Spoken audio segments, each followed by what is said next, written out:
Hello students, in this video we will discuss about LALR Parser. So in the last video we have discussed about CLR and everything is same as CLR parts only except merging of item sets, reduce, like where we are performing reduce, enclosure, go to, everything is same, right? So here LALR stands for look ahead LR Parser, right? So CLR means canonical and LALR means look ahead. So when we are having different lookahead symbol that we are going to merge in the LALR parser. So same, take augmented grammar, create all the collection of LR1 item sets like CLR1, but we have to merge the states with identical behavior and different lookahead symbol. I gave a reference for this in the last video in CLR parsers also. At the end I gave the reference, right? Then after that draw it and construct it. Same. Only thing is merging. So this is the different and important here. See, in CLR1 we have already constructed the items. Let me take like this. We already have the items of CLR1 in the last video, how we have constructed all that I've told you. So assume that we are having two states, I4 and I11, right? You can have a reference here, I4 and I11. So from the last video, I4 and I11 are having the identical productions, right? Productions are same, but we are having different lookahead symbol. Here we are having dollar and equal, but here we are having only dollar. So what we can do in the LALR one, you have to identify such item sets and you have to merge them in LALR1 parser by taking one set of identical productions and perform the union of lookahead symbols individually. So dollar equal union dollar is dollar equal, dollar equal, dollar equal union dollar, like that you have to do it. So then we will get a new state called I411. Okay, if you want to change or modify the name instead of I411, you can do it later. Okay, so same way from that item sets we have I5 and I12. You can merge it as I512 by taking one set of item sets, right, and performing the union of lookahead symbols. Same way you are going to have I7 and 13. So take one set of productions and perform the union of lookahead symbols. I8 and 10. Take one set of production and perform the union of lookahead symbols. We got it. See, I411 is merged, 512 is merged, and right 713, 810. So after merging, we got the new states, right? Then you can assume the new names, right? So like I71, 810, 411, 512, we can give some other names to it. I'll tell you how. So now we have a 0 state, 1 state, 2 state, 3, 411, right? So you can assume that 4 only. And 512, you can assume that 5. And we have 6. And 713, you can take it as 7. And 810, you can take it as 8. And 9, you can take it as 9. You can remove it. Just giving a new names for it. That's it. Instead of writing 411, I'm just using 4. Right? So like I got it. And same. Constructing the table is same, guys.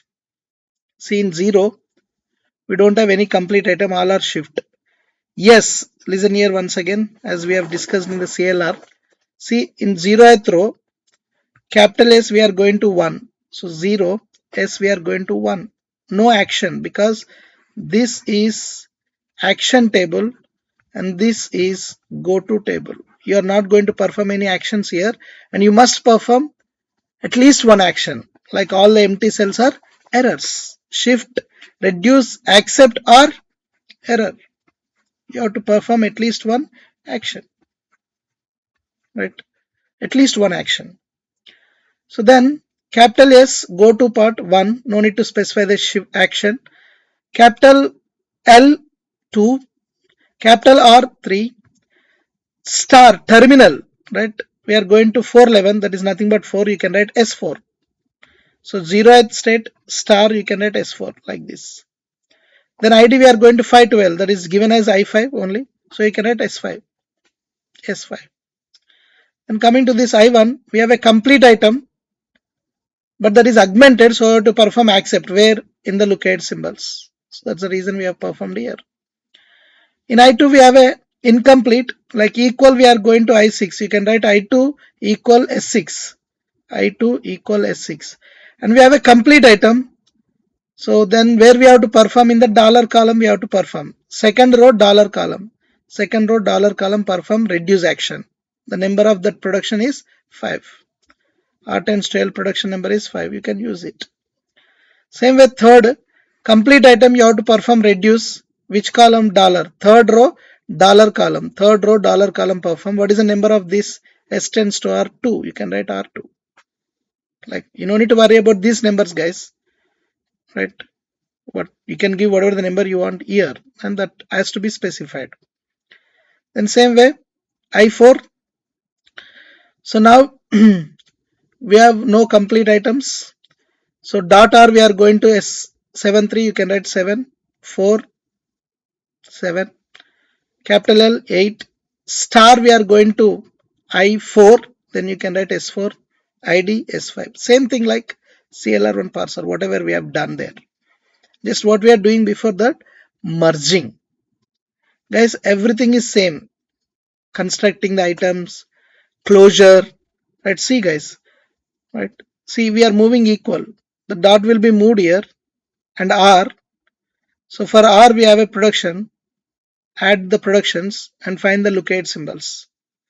So while you are adding the new production, the locate symbols will be changed, as I told you in the CLR1 also. Right? Then how you are going to get the conflicts in CLR1? Same way you are going to get in LALR1 also. Like for example, if I'm having A tends to alpha dot comma ARB and B tends to beta dot or alpha dot comma CRD. So this is R, I assume that. Okay, sorry, I.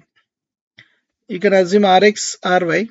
In the ith row, you are going to have A, B, C, D, where you are going to perform Rx in AB, Rx, where we are going to perform Ry in CD, Ry. You won't get any conflict. When you'll get the conflict, if you have a common locate symbols. Same way you can apply it for the shift reduce conflicts also. Right? So what is the change you have got here? Taking augmented grammar is same. Constructing the items are same.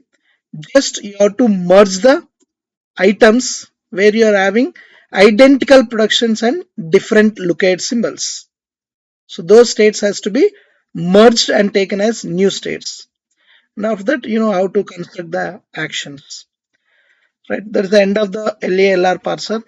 So I just compared the parsers with these three properties, sorry, four. So SLR1 complexity, construction of SLR1 is comparatively less and the size is n. So how many states we are going to have in SLR1? Same number of states we are going to have in the LALR1. But in CLR1 you may have equal or more, because in CLR1 if you have some state that are going to be merged, so CLR1 may have more number of states compared to LALR. But SLR and LALR, for a grammar, you must have the equal number of states. And which is a more powerful? CLR1. And LALR is compared to CLR1 less. You can write it. LALR is comparatively less than the CLR and greater than the SLR. In terms of size is same, but powerful means LALR is powerful than SLR but less powerful than CLR. Cost, LALR is costlier than SLR but cheaper than CLR. Design complexity, LALR is complex than SLR but less complex than CLR1. And the relationship between all these grammars are presented here, guys. So we can also call it as hierarchy of grammars, right? Hierarchy of grammars. See, guys, an ambiguous grammar is not going to be satisfied by any parser except operator precedency parser that I told you. The only one grammar which could able to deal with the ambiguity grammar is operator precedency grammar. So what is ambiguity, what is left recursion, what is left factoring, that we'll discuss in the next video, right?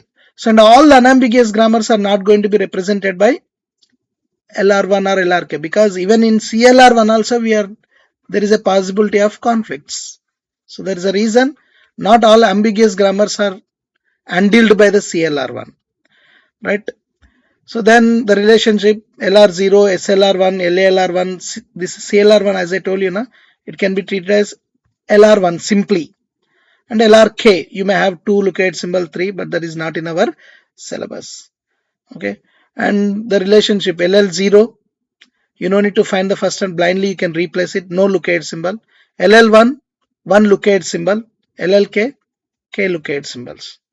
So you can say that every LR0 is SLR1 subset, every SLR is LALR, every LALR is CLR, and every CLR may or may not be subset type. LALR may or may not be SLR1, SLR1 may or may not be LR0, right? Every subset is superset. Every LR0 is SLR, every SLR is LALR, but every subset may or may not be every superset may or may not be subset. Every superset may or may not be subset. So there is a relationship between subsets and superset. If someone asks you the comparison of the parsers, better to draw the two. We started with LR0, everywhere we perform reduce. SLR1 only in the follow of left hand side non-terminal. CLR1 only in the locate symbols, and LALR1 we merge the states and perform the reduce action in locate symbols. That's it. And see guys, in all the 4 parsers, if you assume shift is same, go to is same, accept is same, only thing is reduce. Only change is reduce actions. So where we are performing the reduce. Okay, right. So this is about comparison of parsers.